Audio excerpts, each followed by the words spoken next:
ദാവൂദ് ഇബ്രാഹിമിന്റെ ടീമിൽ വലിയ സ്പ്ലിറ്റ് ഉണ്ടാക്കിയ ധോവലാണ്. ധോവലിന് പണ്ടേ അതിന് എന്തെങ്കിലും സ്പ്ലിറ്റ് ഉണ്ടാകും.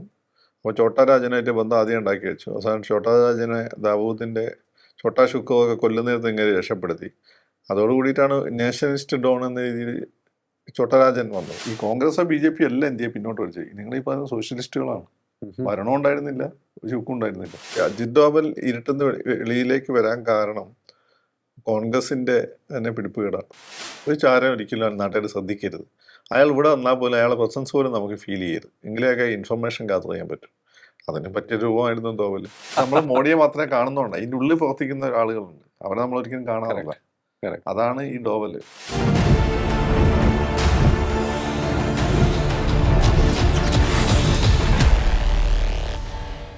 നമസ്കാരം, ടോക്കിംഗ് പോയിന്റിലേക്ക് സ്വാഗതം.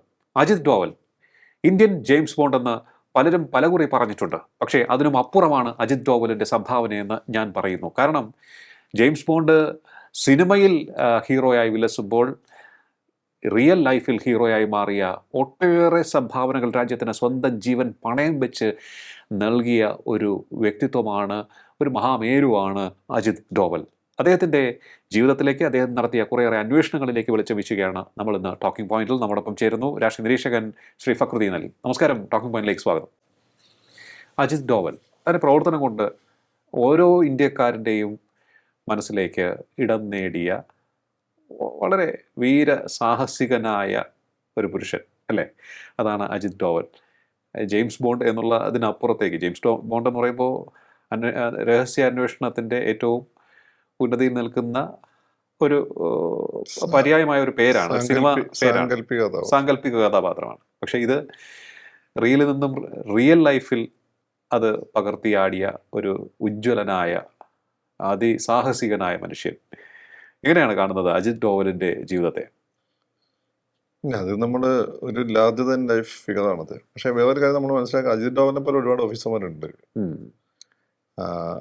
രാജ്യം എന്ന ജോലിയോട് അത്രയും കമ്മിറ്റ്മെന്റ്, രാജ്യത്തോട് അത്രയും കമ്മിറ്റ്മെന്റ് ഇല്ല. കറക്റ്റ്. ഇവരൊന്നും ലൈം ലൈറ്റിലേക്ക് വരില്ല, അല്ലെങ്കിൽ ഇവർ ജീവിച്ച സമയത്ത് ഡ്യൂ റെസ്പെക്ട് കിട്ടില്ല. ഇദ്ദേഹത്തിന്റെ ഗുരുവായിരുന്ന കാങ്, അദ്ദേഹമാണ് റോക്കെ സെറ്റ് ചെയ്തത്. അദ്ദേഹം അങ്ങനെ ഒരാളായിരുന്നു. അവരൊന്നും ഈ മീഡിയന്റെ മുന്നിലേക്ക് വരില്ല.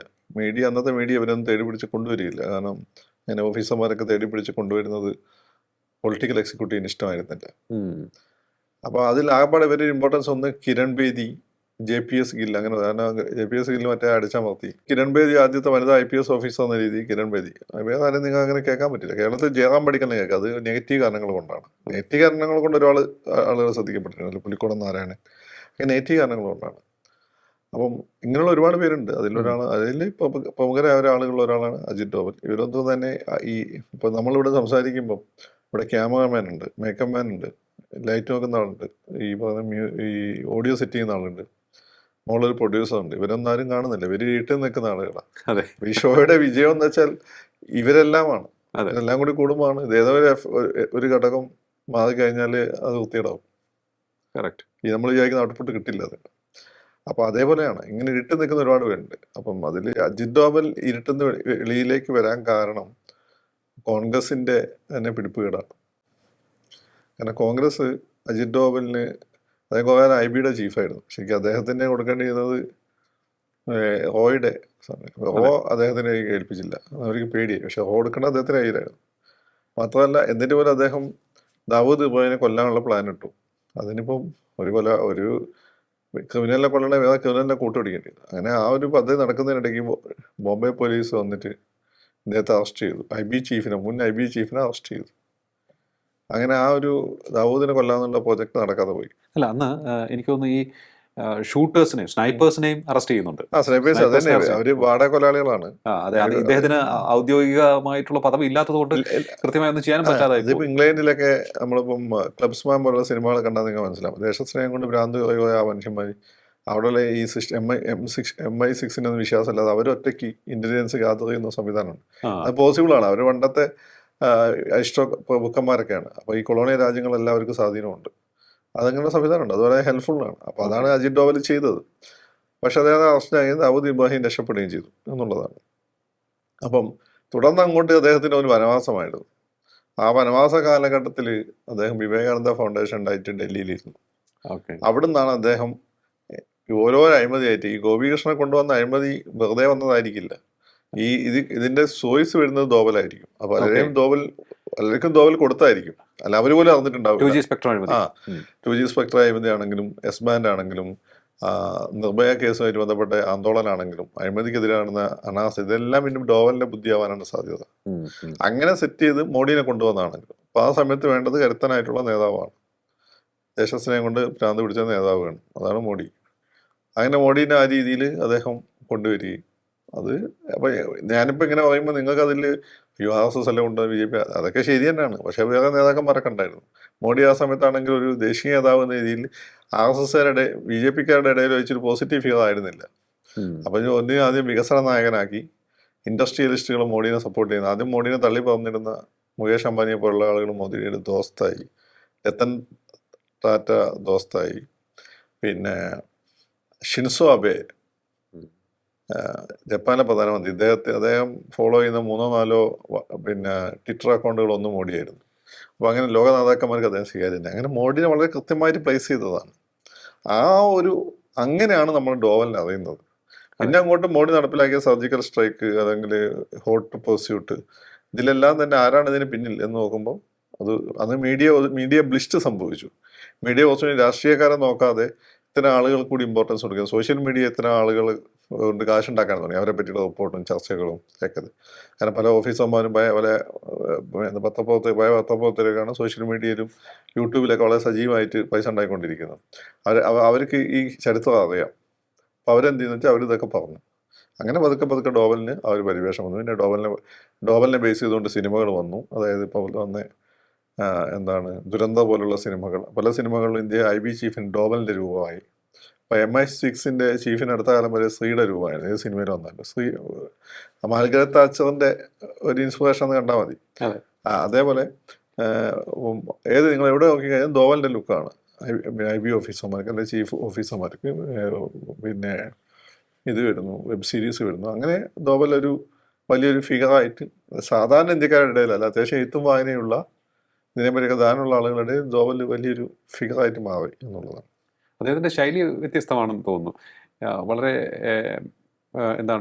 തലശ്ശേരി കലാപത്തിൻ്റെ കാര്യം തന്നെ നോക്കുകയാണെന്നുണ്ടെങ്കിൽ 71-ൽ അദ്ദേഹം ഇവിടെ ASP ആയി കോട്ടയത്ത് ജോലി ചെയ്യുന്നു. അദ്ദേഹത്തെക്കുറിച്ചുള്ള നല്ല ഒരു ഡയറിങ് ആയിട്ടുള്ളൊരു ഓഫീസറാണ് എന്ന് മേലുദ്യോഗസ്ഥർക്കിടയിൽ ഒരു ഇംപ്രഷൻ ചുരുങ്ങിയ കാലത്ത് തന്നെ ഉണ്ടാകുന്നു. അങ്ങനെയാണ് കരുണാകരൻ അന്ന് ആഭ്യന്തരമന്ത്രിയായിരുന്നു, അദ്ദേഹത്തിൻ്റെ അടുത്തേക്ക് ഈ പേര് പോകുന്നത് അല്ലേ? അല്ല, അതിൻ്റെ കാര്യത്തിലാണ് അന്ന് ധോവലിൻ്റെ കൂടെ അന്ന് IPSൽ ആവേശിച്ചിട്ടുണ്ടായിരുന്ന ഒരാളുടെ ഇൻ്റർവ്യൂ, മലയാളിയാണ്, ഞാൻ അടുത്ത് കണ്ടിരുന്നു. ധോവലിന് ഇവരാരും ഹൈറ്റ് ഒന്നുമില്ല, ഒരു പോലീസ് ഓഫീസറിന് ഹൈറ്റോ വെയിറ്റോ ഒന്നുമില്ല. ഇന്ദ്രൻസിന് കുറച്ച് തടി വെച്ചാൽ അങ്ങനെ ഉണ്ടാവും, കുറച്ച് ബ്ലാക്കിഷ് ആണ്. അപ്പോൾ അതൊരു ഛാത്രവീര്യം ഒന്നും അങ്ങനെ ഇല്ലാത്ത ഒരാളാണ്. നമ്മളൊരു പോലീസ് ഓഫീസർ സുരേഷ് ഗോപിയല്ലേ, ഇതല്ലാതെ ഇപ്പം ഇന്ദ്രൻസ് ചേട്ടനോ അല്ലെങ്കിൽ LC അശോകനൊക്കെ ഒരു പോലീസ് ഓഫീസറായി എങ്ങനെ ഉണ്ടാവും, കൊച്ചുപ്രേമൻ ഓഫീസറായി എങ്ങനെ ഉണ്ടാവും? അതുപോലെ ആളാണ് ധോവൽ.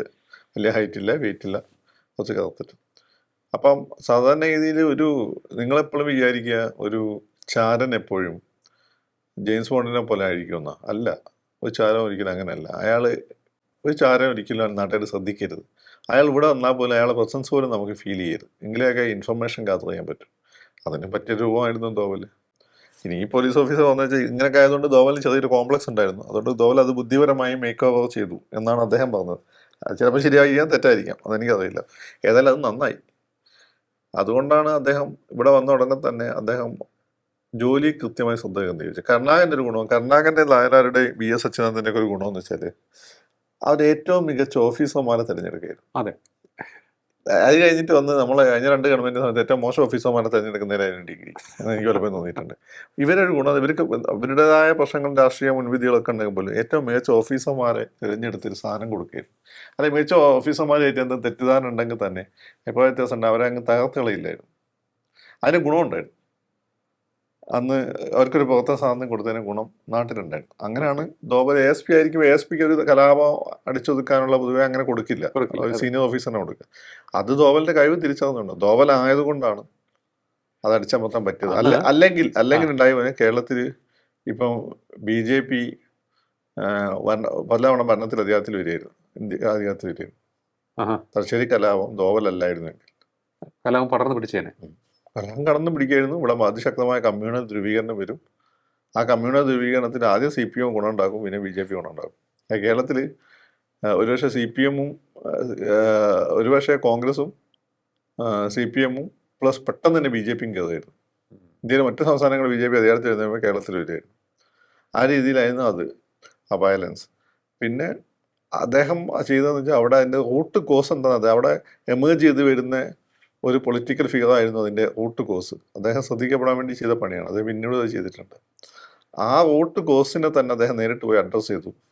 അയാളെ കൊണ്ട് തന്നെ തിരുത്തി ആക്ട് ചെയ്യിപ്പിച്ചു. അങ്ങനെയാണ് കലാപം.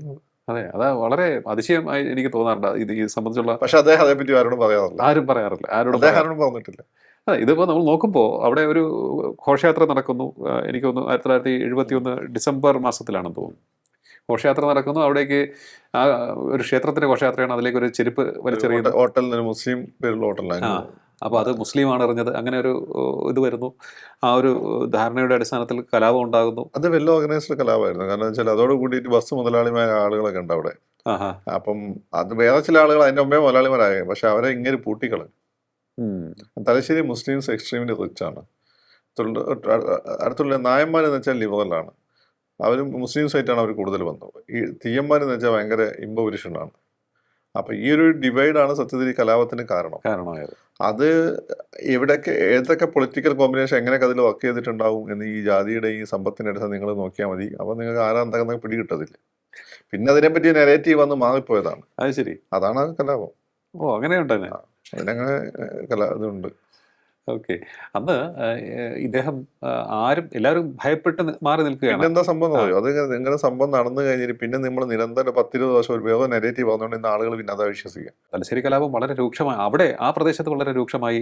കൊള്ള നടന്നു, മർദ്ദനം. ഈ ഗുജറാത്ത് അല്ലാതെ നടന്ന എല്ലാ രീതിയിലുള്ള പൊപ്പകാന്റെയും അവിടെ സെറ്റ് ചെയ്ത് വെച്ചു. അതായത് കോഴിക്കോട് സിറ്റിയിലേക്ക് വന്ന ബസ്സിൽ സിറ്റിയിൽ പഠിക്കുന്ന തലശ്ശേരിക്കാരായിട്ടുള്ള ഹിന്ദു പെൺകുട്ടികളെ വണ്ടി തടഞ്ഞിട്ട് റേപ്പ് ചെയ്തെന്നോ, അതുപോലെ തന്നെ മുസ്ലിം വീടുകൾ കൊള്ളയടിച്ച് റേപ്പ് ചെയ്തു എന്നൊക്കെ പറഞ്ഞിട്ടുള്ള കിംവദന്തികൾ തലങ്ങും. അതാണല്ലോ ഏറ്റവും കൂടുതൽ പടരുക. തലങ്ങും വിലങ്ങും അവിടെ അത് സെറ്റ് ചെയ്ത ചിന്ത കലാപമാണ്. ഭാഗ്യം കൊണ്ടാണ് കത്താതെ പോയത്. BJP-ന്റെ നിർഭാഗ്യം കൊണ്ട്. പൊളിറ്റിക്കലായിട്ടുള്ള താല്പര്യങ്ങളായിരുന്നു അത്.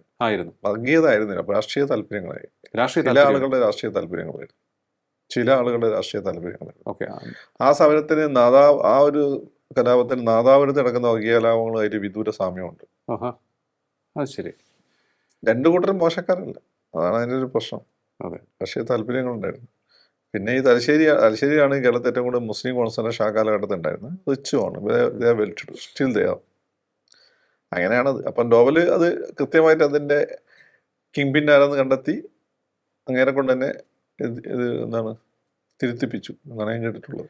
അനുനയം മാത്രമായിരുന്നു, അതേ മർദ്ദനം വല്ലതും ഉണ്ടായിരുന്നു? മർദ്ദനം ചെയ്യേണ്ടി വന്നില്ല. അതിന് മുമ്പ് തന്നെ നട്ടലുള്ള എടുത്ത മുന്നിൽ വന്ന ഏത് ഈ പറയുന്ന ഭീകരന് ഈ നട്ടലില്ലല്ലോ.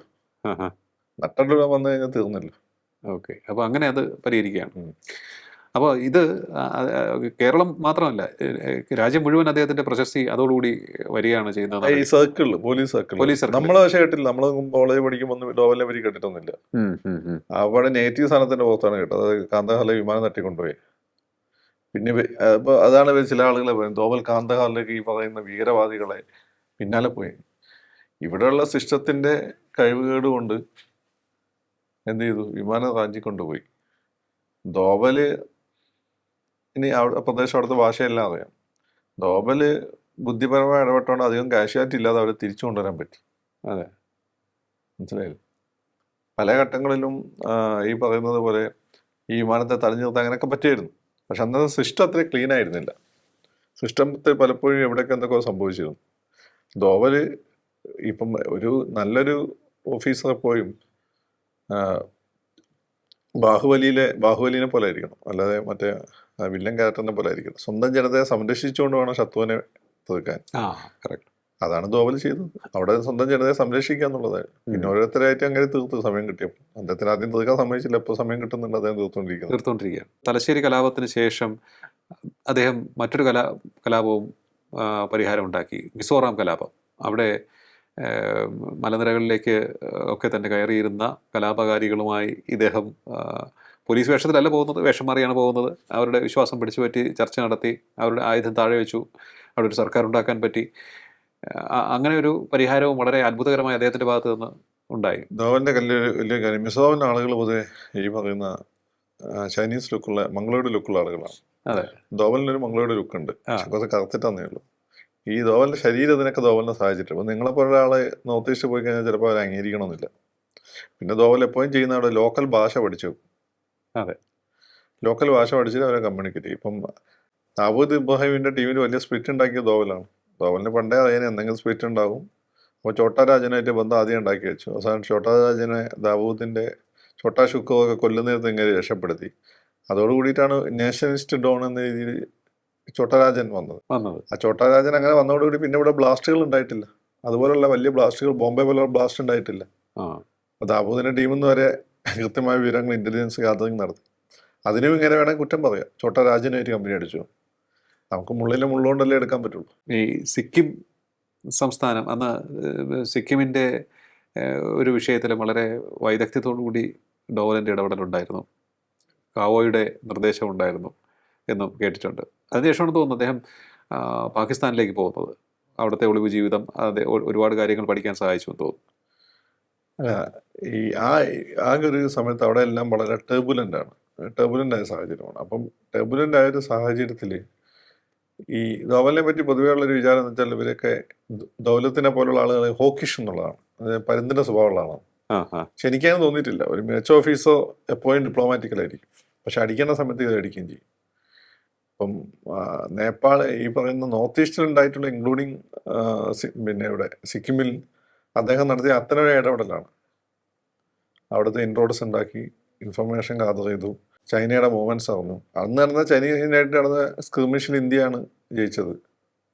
യുദ്ധം നടന്നില്ലപ്പോൾ ചൈനയായിട്ട് ഒന്നും തള്ള അടിപിടിയൊക്കെ ഉണ്ടായിരുന്നു. അപ്പൊ ആ രീതിയിൽ അതുകൊണ്ടാണ് പിന്നെ ഇന്ദിരാഗാന്ധി ഇത്തരം ഓഫീസർമാരെ പ്രൊമോട്ട് ചെയ്യുന്നത്. അങ്ങനെയാണ് ഇന്ദിരാഗാന്ധി അദ്ദേഹത്തിന് കാങ് ഇന്ദിരാഗാന്ധി വളരെ വേണ്ടപ്പെട്ട ഓഫീസറായിരുന്നു. കാങ്ങിനെ ചതിച്ചത് മൊറാർജി ദേശായിയാണ്. പിന്നെ അതിനുശേഷം ഇന്ദിരാഗാന്ധി വന്നപ്പം ഡോവലിനെ അവർ പ്രൊമോട്ട് ചെയ്തു. അങ്ങനെയാണ് അദ്ദേഹം പാകിസ്ഥാനിലേക്ക് പോകുന്നത്. അവിടെ പള്ളിയിൽ മുഖ് കയറി ജോലി ചെയ്യുന്നത്. അപ്പം ഇങ്ങനെ ഏഷ്യയിൽ എവിടെ പോയാലും പിടിച്ചിട്ടുള്ള സാധനം ഇങ്ങനെ ആയിട്ടുണ്ട്. അത് ലുക്കാണ്, അവ അടച്ചാൽ അറിഞ്ഞു കൊടുത്താന്ന് തോന്നുന്നു. അപ്പം മുഖ് കയറി ജോലി ചെയ്തുകൊണ്ടാണ് ഒരു ഇന്റലിജൻസ് നെറ്റ്വർക്ക് ഉണ്ടാക്കി അങ്ങനെ ഇൻഫർമേഷൻ ഗാദർ ചെയ്തു. ആ ഇൻഫർമേഷൻ ഗാദർ ചെയ്ത് പിൽക്കാലത്ത് നമുക്ക് വളരെ ഗുണം ചെയ്തിട്ടുണ്ട്. അതിൻ്റെ മുമ്പുള്ള യുദ്ധങ്ങളെല്ലാം നിങ്ങൾ പാകിസ്ഥാൻ തരക്കേടില്ലാത്ത രീതിയിൽ ഫൈറ്റ് ചെയ്തിരുന്നു. പക്ഷെ കാർഗിൽ പോലുള്ള യുദ്ധത്തിൽ പാകിസ്ഥാൻ അത്ര ഫൈറ്റ് ചെയ്യാൻ പറ്റിയിട്ടില്ല. അത്ര ലോങ് ആയിട്ട് ഇപ്പം 65 യുദ്ധമൊക്കെ ആണെങ്കിൽ പാകിസ്ഥാൻ ഒരുപാട് സമയം ഫൈറ്റ് ചെയ്തിരുന്നു. പക്ഷെ കാർഗിൽ അത് സംഭവിച്ചിട്ടില്ല. കാർഗിൽ ആ സമയത്ത് അതിന് നുഴഞ്ഞു കയറിയെന്നുള്ളത് ശരിയാണ്. അതിന് ധോവൽ എന്ത് ചെയ്യണം? പക്ഷെ അങ്ങനെ ആ യുദ്ധങ്ങളെല്ലാം കുറച്ച് കൊണ്ടുവരുന്നതിൽ ധോവലിന് വലിയൊരു പങ്കുണ്ട്. അതിന് ഇൻഫർമേഷൻ ഗാദർ ചെയ്യാൻ അദ്ദേഹം ഉണ്ടാക്കിയ നെറ്റ്വർക്ക് ഉണ്ട്. ഓക്കെ, പാകിസ്ഥാനിലെ ഏതൊക്കെ സിസ്റ്റത്തിൽ അങ്ങനെ നുഴഞ്ഞു കയറിയിട്ടുണ്ട് പഠിച്ചാൽ മതി. ഓക്കെ, പക്ഷെ അതിനനുസൃതമായി ഇവിടെ കാര്യങ്ങൾ ചെയ്യാനുള്ള ഒരു ഗ്രീൻ സിഗ്നൽ അദ്ദേഹത്തിന് കിട്ടിയില്ല. അത് കൊടുത്തത് മോഡിയാണ്. അതുകൊണ്ടാണ് മോഡി അദ്ദേഹം പ്ലേസ് ചെയ്യിപ്പിച്ചതെന്ന് എനിക്ക് തോന്നുന്നു. ഓക്കെ, അല്ല അതാണ് ഞാൻ വരുന്ന ഒരു പ്രധാനപ്പെട്ട ഭാഗം.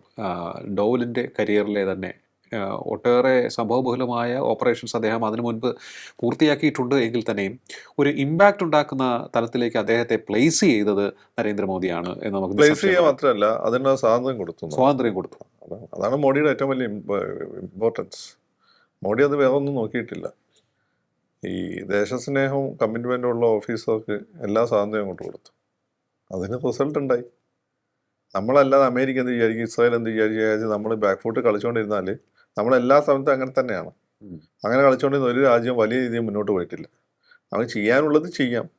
ഇപ്പോഴത്തെ ഡിപ്ലോമാറ്റിക് റിലേഷൻഷിപ്പ് ശക്തമാക്കുക, അതാണ് ആ ടു ഫോങ്ഡ് പോളിസി തന്നെയാണ് ധോവൽ എടുക്കുന്നത്. അതായത് ഒരു ഭാഗത്ത് മോഡിയും അതുപോലെ തന്നെ ജയശങ്കറും പോയിട്ട് ലോകരാജ്യങ്ങളെ നല്ല ബന്ധം ഉണ്ടാക്കും. ടു ഫോഗ്ഡാണത്. അതേസമയം തന്നെ കൊടുക്കേണ്ടടുത്ത് കൃത്യമായി കൊടുക്കുകയും ചെയ്യുന്നു. പാകിസ്ഥാൻ ഇന്റേണലായി താക്കാൻ വേണ്ടിയുള്ള പണിയൊക്കെ എടുത്തു വെക്കുന്നു. രാജീവ് ഗാന്ധിന്റെ സമയത്ത് ഈ പണി തുടങ്ങി വെച്ചതാണ്. പക്ഷെ പിന്നെ VP സിംഗ് ഗവൺമെന്റ് തകർത്ത് കളഞ്ഞു. അതുപോലെ തന്നെ അദ്ദേഹം പാകിസ്ഥാനിൽ സേവനമനുഷ്ഠിച്ചുകൊണ്ടിരിക്കുമ്പോൾ നൽകിയ വിവരങ്ങൾ നേരത്തെ താങ്കൾ തന്നെ പറഞ്ഞു, അത് കൃത്യമായ രീതിയിലുള്ളൊരു റെസ്പോൺസ് ഇന്ത്യയിൽ നിന്നും ഉണ്ടായില്ല. അദ്ദേഹം അവിടെ ഹൈ റിസ്കിൽ ജോലി ചെയ്തുകൊണ്ടിരിക്കുകയാണ്, കൃത്യമായ ഇൻഫർമേഷൻ കൊടുത്തുകൊണ്ടിരിക്കുകയാണ്, അവിടുത്തെ അവരുടെ ആണവ പദ്ധതികളുടെ വിവരങ്ങളൊക്കെ തന്നെ കൊടുത്തുകൊണ്ടിരിക്കുകയാണ്. എന്നിട്ട് പോലും കൃത്യമായൊരു കോർഡിനേറ്റഡ് ആയിട്ടുള്ള എഫർട്ട് ഇവിടെ നിന്നുണ്ടായിരുന്നില്ല എന്നുള്ളൊരു പരാതി. ഇന്ത്യ സിസ്റ്റംസ് ഒരുപാട് ലൂപ്പ് ഹോൾസ് ഉണ്ടായിരുന്നു, എസ്പെഷ്യലി ഇന്ദിരാഗാന്ധിക്ക് ശേഷം. രാജീവ് ഗാന്ധി അത് വലിയ പരിധി വരെ സപ്പോർട്ടീവായിരുന്നു. പക്ഷേ സിസ്റ്റത്തിൽ ലൂപ്പ് ഹോൾസ് ഉണ്ടായിരുന്നു. സത്യത്തിൽ ഈ പറയുന്ന രാജീവ് ഗാന്ധിയുടെ മരണവും അല്ലെ രാജീവ് ഗാന്ധിൻ്റെ ഫാളിനോട് കൂടിയിട്ടുണ്ടായിട്ടുള്ള ഈ ഇതുണ്ടല്ലോ, ഈ സോഷ്യലിസ്റ്റ് പാർട്ടികളെ പ്രാദേശിക പാർട്ടികളെ വരും, അതാണ് ഇന്ത്യയെ ഇന്റലിജൻസ് സംവിധാനത്തൊക്കെ ഏറ്റവും നെഗറ്റീവായിട്ട് ബാധിച്ചത്. നെഗറ്റീവായിട്ട് ഇവർക്ക് ഇവരുടെ താല്പര്യങ്ങളല്ലേ ഉള്ളൂ. അവരുടെ താല്പര്യം ഇവരാരുമായിട്ടും കോംപ്രമൈസ് ചെയ്യും. ഉദ്യോഗസ്ഥന്മാർക്ക് ഒരു സ്വാതന്ത്ര്യം കൊടുക്കില്ല. അത് സത്യത്തിൽ ഈ കോൺഗ്രസോ BJP അല്ല ഇന്ത്യയെ പിന്നോട്ട് വലിച്ചത്. നിങ്ങൾ ഈ പറയുന്ന സോഷ്യലിസ്റ്റുകളാണ്. ഭരണം ഉണ്ടായിരുന്നില്ല, ഒരു ചുക്കും ഉണ്ടായിരുന്നില്ല. പിന്നെ അവർ പല UPA വന്നപ്പോൾ, വാജ്പേയി വന്നപ്പോൾ അതിൻ്റെ ഭാഗമായി പിന്നെയും വന്നു, ഒറ്റയ്ക്ക് ഭൂരിപക്ഷം ഇല്ലാത്തതുകൊണ്ട്. അങ്ങനെ അവരുടെ താല്പര്യങ്ങൾ സംരക്ഷിച്ചുകൊണ്ട് ആ സമയത്താണ് മോഡിക്ക് ഒറ്റയ്ക്ക് ഭൂരിപക്ഷം കിട്ടുന്നത്. അതോടുകൂടിയിട്ടാണ് ഈ കുന്തലാട്ടം ഇല്ലാതായത്. പക്ഷേ ഈ പ്രാദേശിക പാർട്ടികൾ ഈ രാജ്യത്തോട് ഇത് ഭയങ്കര ദ്രോഹമാണ്. രാജ്യത്തോട് ഇത് അവർ റെപ്രസെന്റ് ചെയ്യുന്ന സമുദായത്തിനൊക്കെ ഗുണമുണ്ടായിട്ടുണ്ട്, ആ പ്രദേശങ്ങളിൽ ചിലപ്പോൾ ഗുണമുണ്ടായിട്ടുണ്ടാവും. പക്ഷേ രാജ്യത്തിന് ഗുണമുണ്ടായിട്ടില്ല. ഭയങ്കര ഇന്റലിജൻസ് സംവിധാനമൊക്കെ ഭയങ്കരമായിട്ട് കോംപ്രമൈസ് ചെയ്യപ്പെട്ടിരുന്നു. കള്ളനോട്ടുകൾക്കെതിരായ രാജ്യം സ്വീകരിച്ച നടപടി അതിന്റെ ഒരു ബുദ്ധിയും അല്ലെങ്കിൽ അതിന്റെ ബ്രെയിനും എല്ലാം ഇങ്ങനെ തന്നെ ആയിരിക്കും എന്നാണ് പറയുന്നത്. ആയിരിക്കും. കാരണം ഈ പണം പാകിസ്ഥാൻ വഴി ഇന്ത്യയിലേക്ക് പണം വന്നാലാണ് തീവ്രവാദത്തിന് ആളെ കിട്ടുള്ളൂ. കാരണം പലരെയും വീഴ്ത്തുന്നത് പണത്തിലൂടെയാണ്. അപ്പോൾ പണത്തിന്റെ സോഴ്സ് അടച്ചാൽ മതി. അതെ, അതാണ് ഒരു വലിയൊരു നേട്ടമായി ആ ഒരു വിഷയം. എനിക്ക് തോന്നുന്നു എക്കോണമി ക്ലീനായി എന്നുള്ളത്. വലിയ രീതിയിൽ ഇക്കോണമി ക്ലീനായി, ട്രാൻസാക്ഷൻസ് വലിയ രീതിയിൽ ലീഗലായി. അതിൻ്റെതായ പ്രശ്നങ്ങളുണ്ട്. റിയൽ എസ്റ്റേറ്റ് മേഖലയൊക്കെ തകർച്ചു വന്നിട്ടുണ്ട്. റിയൽ എസ്റ്റേറ്റ് മേഖലയാണ് ഏറ്റവും കൂടുതൽ കള്ളപ്പണം ഒഴുകുന്നൊരു ഏരിയ, അല്ലെങ്കിൽ കള്ളനോട്ട് ഒഴുകുന്നൊരു ഏരിയ. അതൊക്കെ ഡള്ളായിട്ടുണ്ട്. പക്ഷെ രാജ്യത്തിന് പൊതുവെ ഗുണം ചെയ്തു. രാജ്യത്തിന് ഗുണം ചെയ്താൽ പിന്നെ റിയൽ എസ്റ്റേറ്റ് ഒക്കെ പിന്നെ പിക്ക് ചെയ്ത് വരുന്നുണ്ട് ഇപ്പോൾ. അല്ല, ഇതിപ്പോൾ ഇത്തരത്തിലുള്ള കാര്യങ്ങളൊക്കെ തന്നെ നോക്കുമ്പോഴും ചിലപ്പോഴൊക്കെ ഈ സർക്കാരുകൾ നിസ്സഹായമായി പോകാറുണ്ട്. അതായത് ഓപ്പറേഷൻ കാണ്ഡഹാർ, അവിടെ പക്ഷെ പഴികേട്ടത്, അല്ലെങ്കിൽ ഇപ്പോഴൊക്കെ ഈ ഡോവലിന് ഏറ്റ തോൽവി എന്നൊക്കെ പറഞ്ഞ് ചിലരൊക്കെ ചില വാർത്തകൾ. ഡോവലിനേറ്റ തോൽവി എന്ന് പറയുമ്പോൾ ഇത് ഇത്ര കാര്യമുള്ളൂ. ഡോവല് റോയുടെ ചീഫ് ആയിരുന്നില്ലല്ലോ. ഡോവല് ഈ പറയുന്ന ഇന്റേണൽ സെക്യൂരിറ്റിയുടെ കാര്യമാണ് നോക്കിക്കൊണ്ടിരുന്നത്. അതൊരു അന്താരാഷ്ട്ര കൂടാതെ അത് റോയുടെ പെരിഫറിയിൽ വരുന്ന ഒരു കാര്യമാണ്. അപ്പം ഡോവലിനെ സംബന്ധിച്ചിടത്തോളം ഡോവലിന് ചെയ്യാൻ പറ്റുന്നത് എന്താണ്? സംഭവം സംഭവിച്ചു, ഭയങ്കര ഫെയിലറായി. പിന്നെ അവിടെയുള്ള ബാക്കിയുള്ള ഫ്ലൈറ്റിലുള്ള ആളുകളെ രക്ഷപ്പെടുത്തി കൊണ്ടുവരിക എന്നുള്ളതല്ലേ. അതിന് ആരെ എസ്കോർട്ട് പോകണ്ടേ? ഡോവൽ ചോട്ടാ രാജൻ എന്ന് പറഞ്ഞ ഡോണുമായിട്ട് നല്ല ബന്ധമാണ്. ഡോവല് ബോംബെയിലെ ദാവൂദ് ഇബ്രാഹിമിന്റെ എതിർ ഗ്രൂപ്പിലെ ഷൂട്ടർമാരായിട്ടും ഹവാലക്കാരുമായിട്ടും നല്ല ബന്ധമാണ്. അതുകൊണ്ടാണ് ഡോവലിന് ആക്ട് ചെയ്യാൻ പറ്റുന്നത്. പലരും ഇത്തരം ബന്ധം കണ്ടാവും, പക്ഷെ പുറത്ത് ബന്ധം കാണിക്കില്ല. ഡോവൽ റിസ്ക് എടുത്തു. ആ ബന്ധം പുറത്ത് കണ്ടാലും പ്രശ്നമില്ല എന്ന രീതിയിൽ ഡോവലിന് ലക്ഷ്യം മാത്രമല്ല പ്രധാനം. അപ്പൊ കാണ്ഡഹാറിലും എന്താണ് ചെയ്യേണ്ടത്? അവരെ ബാക്കിയുള്ളവരെ രക്ഷപ്പെടുത്തി കൊണ്ടുപോയില്ല. അന്ന് വിജയ് കട്ടിയല്ലോ, ഒന്ന് ചെറുപ്പക്കാരൻ അവർ കൊന്നുകളഞ്ഞിരുന്നു ഹണിമൂൺ കഴിഞ്ഞ് തിരിച്ചു വരുമ്പോൾ. അപ്പം ബാക്കിയുള്ളവരെ രക്ഷപ്പെടുത്തി കൊണ്ടുവരിക എന്നുള്ളത് അതല്ലേ ഡോവല് ചെയ്യുക. അല്ലെ എന്ത് ചെയ്യേണ്ടിയിരുന്നു? ഈ ജെയിംസ് ബോണ്ട് ചെയ്യുന്ന പോലെ പിന്നെ അണ്ടർവെയറിൻ്റെ ഉള്ളിൽ നിന്ന് പിസ്റ്റൾ എടുത്ത് എല്ലാവരും വെടിവെച്ച് കൊന്നിട്ട് പിന്നെ അവിടുന്ന് വിജയ് ചെയ്ത പോലെ സുഖോയ് വിമാനത്തിൽ തിരിച്ചു കണ്ടിരുന്നു. അത് സിനിമയിലേ നടക്കുള്ളൂ, ലൈഫിൽ നടക്കില്ല. ലൈഫിൽ ചിലപ്പോൾ നിങ്ങൾ നിസ്സഹായരായി പോകും. അവിടെ നയം മാത്രമേ നടക്കുള്ളൂ. പക്ഷേ പിന്നെ അതെങ്ങനെ അത്തരം സംഭവങ്ങൾ ഉണ്ടാകാതിരിക്കാൻ നോക്കാം. പിന്നെ ഇതിന് കാരണക്കാരായ ആളുകൾക്ക് എങ്ങനെ തക്കതായ പണിഷ്മെന്റ് കൊടുക്കാം, അത് ചെയ്യുന്നുണ്ട്. അല്ല, ഇദ്ദേഹത്തോടുള്ള ഈ വിരോധം ഇപ്പോഴും കോൺഗ്രസ് ഉണ്ട് എന്നുള്ളതാണ് എന്നെ അതിശയിപ്പിക്കുന്നത്. കാരണം ജയറാം രമേശ് ഇദ്ദേഹത്തിന്റെ മകനെതിരെ ആരോപണം ഉന്നയിച്ചു, പക്ഷേ പിന്നീട് അതിനെതിരെ മാപ്പ് പറഞ്ഞു. രാഷ്ട്രീയത്തിൽ ആളുകൾ എല്ലാ തരത്തിലുള്ള കാർഡും ഉപയോഗിക്കും. അതിന് അവർക്ക് ഇന്ന ആളൊന്നുമില്ല. അവർക്ക് ഗുണം കിട്ടുന്ന എല്ലാ കാർഡും അവർ ഉപയോഗിക്കും. അതങ്ങനെ കണ്ടാൽ മതി. മോദി അല്ലെങ്കിൽ BJP മറ്റൊരു കോൺഗ്രസ് ഇതര സർക്കാർ വരാൻ കാത്തിരിക്കുകയായിരുന്നു. നേരത്തെ പറഞ്ഞതുപോലെ, ഫക്രുദ്ദീൻ പറഞ്ഞതുപോലെ, കോൺഗ്രസ് ഇതരം വന്നൊരു കാര്യമല്ല. അത് രാഷ്ട്രസ്നേഹത്തിനു ഒന്നാം സ്ഥാനം കൊടുക്കുന്ന ഒരു ഗവൺമെന്റും ആ ഗവൺമെന്റ് നയിക്കുന്ന പാർട്ടിക്ക് ഇതേ പോളിസിയും ഒറ്റയ്ക്ക് ഭൂരിപക്ഷവും അതിന് തലപ്പത്ത് കോംപ്രമൈസ് ചെയ്യാത്ത നേതാവും വരണം. എങ്കിലേ നടക്കുള്ളൂ. അപ്പോൾ അതായത് മോദിയും ഡോവലും കൈകോർത്തതാണ് ഡോവലിന് ഇത്രയേറെ, മോദിയുമായി കൈകോർത്തതാണ് ഡോവലിന് ഇത്രയേറെ കരുത്ത് പകർന്നത്. ഡോവലുമായി കൈകോർത്താണ് മോഡിക്ക് ഇത്രയും കരുത്ത്. പരസ്പരമാണ്, അങ്ങനെയും പറയാം, കോംപ്ലിമെന്ററി ആണ്. നമ്മൾ മോഡിയെ മാത്രമേ കാണുന്നുണ്ട്, അതിൻ്റെ ഉള്ളിൽ പ്രവർത്തിക്കുന്ന ആളുകളുണ്ട്, അവരെ നമ്മൾ ഒരിക്കലും കാണാറില്ല. അതാണ് ഈ ഡോവല്. മോഡിയുടെ ട്രാൻസ്ഫോർമേഷൻ ഗുജറാത്തിലെ നരഭോജി എന്നാണ് പൊതുവെ ലിബറൽസ് ഒക്കെ വിളിച്ചുകൊണ്ടിരുന്നത്. അലി ബേൾസ് നല്ലൊരു പങ്ക് ഇപ്പോൾ മോഡി ഫാനാണ്. ആ മോഡി അങ്ങനെ ട്രാൻസ്ഫോം ചെയ്തതിൽ വലിയൊരു പങ്ക് നോവലുണ്ടെന്ന് തന്നെ ഞാൻ വിശ്വസിക്കുന്നു. ആ ഇമേജ് മാറ്റിയതിലും ഈ രീതിയിൽ ട്രാൻസ്ഫോം ചെയ്തതിലും. അതാണ് അജിത് ഡോവൽ. അദ്ദേഹം നടത്തിയ ഓപ്പറേഷനുകൾ നിരവധിയാണ്. അതൊന്നും തന്നെ നമുക്ക് ഈ ചുരുങ്ങിയ സമയത്തിനുള്ളിൽ പറഞ്ഞു തീർക്കാൻ സാധിക്കില്ല. എങ്കിലും കുറേയേറെ അദ്ദേഹത്തിൻ്റെ ഗുണഗണങ്ങൾ, അദ്ദേഹം നടത്തിയ ഓപ്പറേഷൻസിൻ്റെ മർമ്മപ്രധാനമായ ഭാഗങ്ങളൊക്കെ തന്നെ ഇവിടെ പരാമർശിക്കാൻ സാധിച്ചു. 1945 ജനുവരി 20 ജനിച്ച അദ്ദേഹം, ഉത്തരാഖണ്ഡിൽ ജനിച്ച അദ്ദേഹം രാജ്യത്തിനാകെ ഏറ്റവും പ്രധാനപ്പെട്ട ഒരു വ്യക്തിയായി മാറിയിരിക്കുകയാണ്. കൊച്ചുകുട്ടികളുടെ പോലും ഹീറോയായി മാറിയിരിക്കുകയാണ്.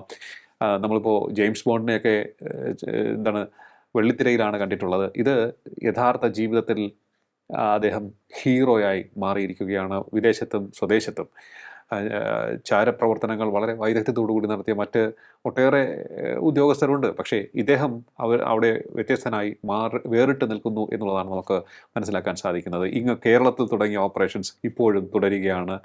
അനസ്യൂതം വളരെ ശക്തമായി മുന്നോട്ട് പോയിക്കൊണ്ടിരിക്കുന്നു.